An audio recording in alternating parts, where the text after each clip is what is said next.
আল্লাহ পাক বলেন প্রতিযোগিতা করো আল্লাহর মাগফিরাত কামনার জন্য আর জান্নাতে যাওয়ার জন্য প্রতিযোগিতা করো, আল্লাহর রহমত পাওয়ার জন্য সৎ কাজের প্রতিযোগিতা করো, তাহলে আল্লাহ রাব্বুল আলামিন তোমাদেরকে ক্ষমা করবেন আর তোমাদের জন্য এমন জান্নাত দিবেন যেই জান্নাত আকাশের বিশালতার জমিনের বিশালতার মতো।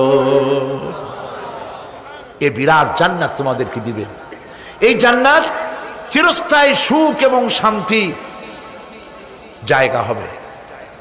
মাসালুল জান্নাতিল্লাতী উইদাল মুত্তাকুন ফিহা আনহারুম মিন মাইন গায়রি আসিনিন ওয়া আনহারুম মিন লাবানিন লাম ইয়াতাগায়্যার তা'আমুহু।